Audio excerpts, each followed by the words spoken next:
नमस्कार दर्शकवृन्द, दिनभरका देश विदेशका प्रमुख खबरहरू समेटिएको नेपाल टाइम्सको टप 50 बुलेटिनमा स्वागत छ। म रश्मिता उदास। सुरु गरौं आजका प्रमुख खबरहरू। प्रतिनिधि सभाबाट बलात्कार मुद्दामा उजुरी दिने हकम्याद बढाउने विधेयक सर्वसम्मत पारित। अब नाबालिगको हकमा यौन हिंसा र बलात्कार भए पीडित 18 वर्ष पुगेपछिको 3 वर्षभित्र उजुरी गरिसक्नुपर्ने, झुटा उजुरी दिनेलाई सजाय नहुने, पीडितलाई क्षतिपूर्ति राज्य कोषबाट।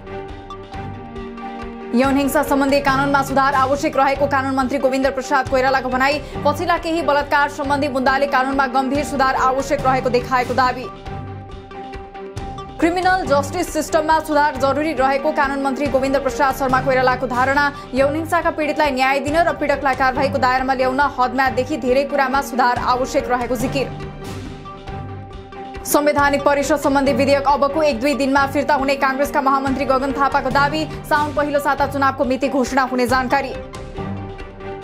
कांग्रेसका नेताहरूलाई आफ्नो परिवारका सदस्यका नाममा बजेट विनियोजन गर्ने छुट नभएको कांग्रेस महामन्त्री गगन थापाको दावी। आफ्नो हस्ताक्षर चल्छ भन्दैमा राज्य कोषको रकम जहाँ पनि खर्च गर्न नपाइने तर्क।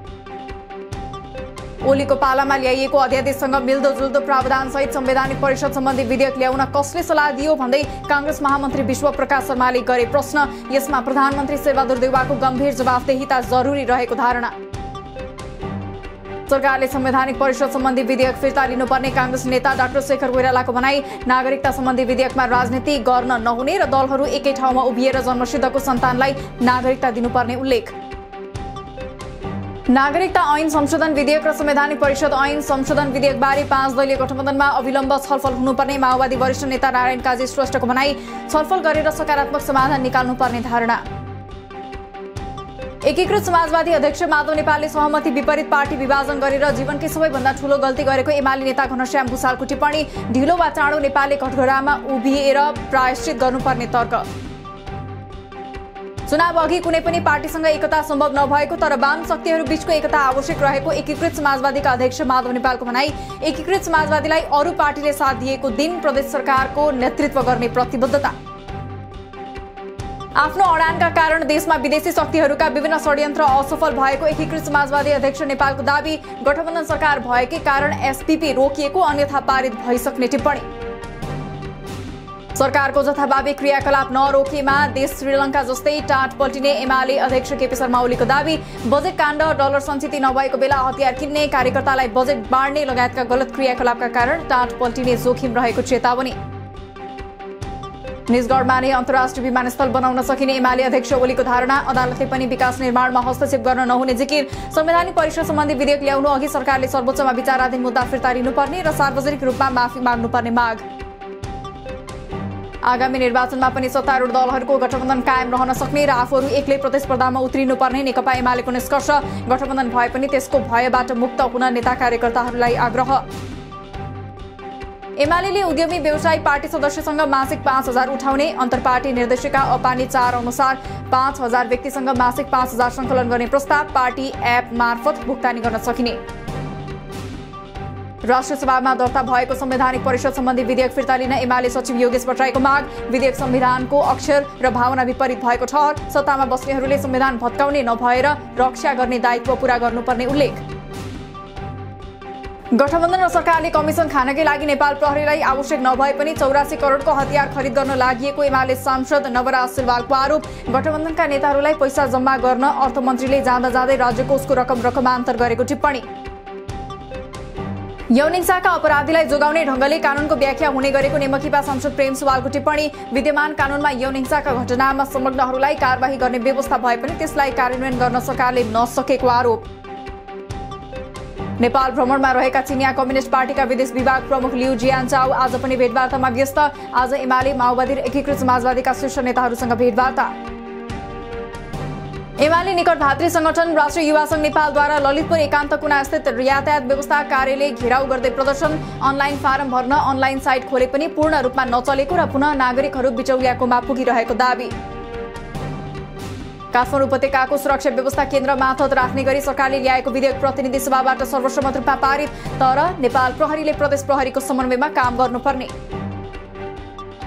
राष्ट्रपति विद्यादेवी भण्डारीद्वारा इजिप्ट र अस्ट्रियाका लागि नेपाली राजदूत नियुक्त। इजिप्टका लागि नेपालको आवासीय राजदूतमा सुशील कुमार लम्साल र गणतन्त्र अस्ट्रियाका लागि भरत कुमार रेग्मीले पाए नियुक्ति।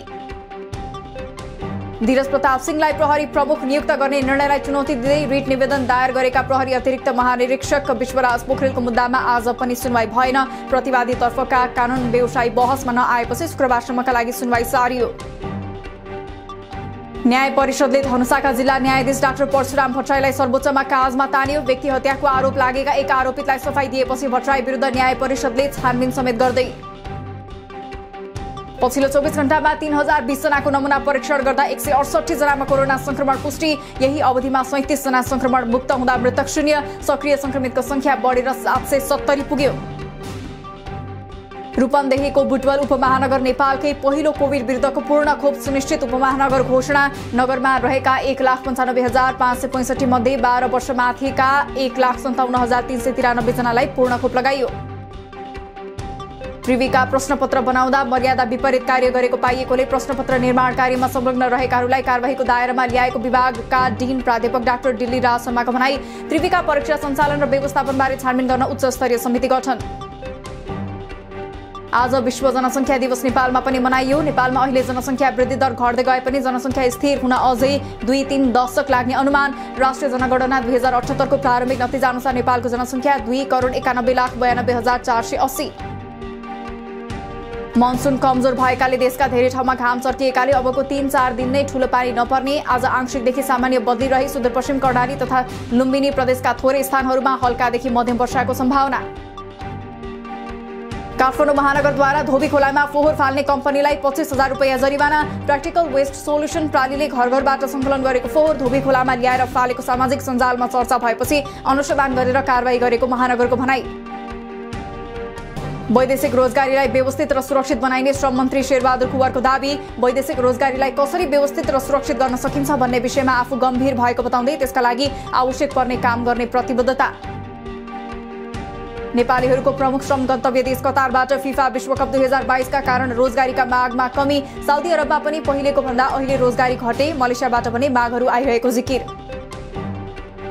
चौतर्फी आलोचनापछि गण्डकी प्रदेशका मुख्यमन्त्री मन्त्री र नेताका बुबा आमाको स्मृतिमा स्थापित कोषलाई छुट्याइएको बजेट फिर्ता। स्मृति कोष पार्क लगायतमा छुट्याइएको बजेट प्रदेशको प्राथमिक क्षेत्रमा खर्च गर्ने व्यवस्था मिलाउन मुख्यमन्त्री कृष्णचन्द्र नेपालीको निर्देशन। मध्य प्रदेश सरकारले चालू आर्थिक वर्ष 2078-79 मा 50.91% बजेट खर्च गर्न सक्यो। चालू आर्थिक वर्षको भुक्तानी निकासा बन्द गरिएका कारण केही मन्त्रालयको योजना सम्पन्न भए पनि करोडौं रुपैयाँ भुक्तानी गर्न बाँकी।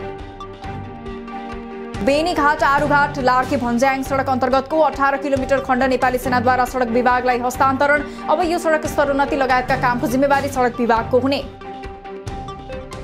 विदेश अध्ययनमा जानेलाई सटही सुविधा दिने शर्त राख्नुपर्ने पूर्व अर्थमन्त्री सुरेन्द्र पाण्डेको भनाई। चालू आर्थिक वर्षको 10 महिनामा विदेशमा पढ्न जानेलाई 51 अर्ब दिएको दाबी। सरकारले नै विदेश जानको लागि सहयोग गरिरहेको देखिएको दाबी। आगामी आर्थिक वर्षमा पनि मूल्यवृद्धि लक्ष्यभन्दा माथि नै हुने राष्ट्र बैंकका गभर्नर महाप्रसाद अधिकारीको भनाई। मूल्यवृद्धि नियन्त्रण गर्न बैंकको ब्याज दर बढाउने तथा कोभिडको समयमा दिएका सहुलियत हटाउँदै लैजानेतर्फ ध्यान दिनुपर्ने देखिएको उल्लेख।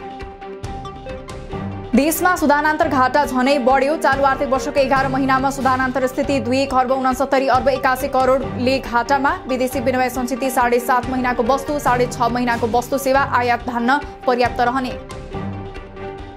चालू खाता 5,95 अर्ब 73 करोडले घाटामा रहँदा 11 महिनामै प्रत्यक्ष वैदेशिक लगानी 7.1%ले बढेर 17 अर्ब 35 करोड पुग्यो। सोही अवधिमा 9,04 अर्ब विप्रेषण भित्रियो। रेमिटेन्सको वृद्धि दरमा कमी।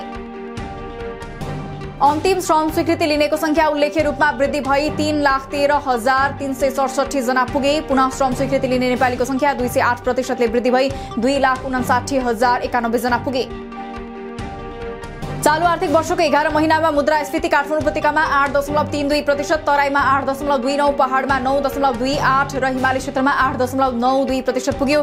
खाद्य तथा पेय पदार्थको समूहको मुद्रास्फीति 7.43 र गैर खाद्य तथा सेवाको 9.44% रहेको तथ्याङ्क। सुनको भाव आज तोलामा 100 रुपैयाँले घटेर प्रति तोला 94,700 रुपैयाँ कायम। आज चाँदी भने स्थिर रही प्रति तोला 1,185 रुपैयाँमा कारोबार। शेयर बजार आज सोमबार 77 अङ्कले घटेर रातामै नेप्से आज 77.01 अङ्कले घटेर 1,925.61 बिन्दुमा झर्यो। 2 अर्ब 32 करोडको शेयर किनबेच।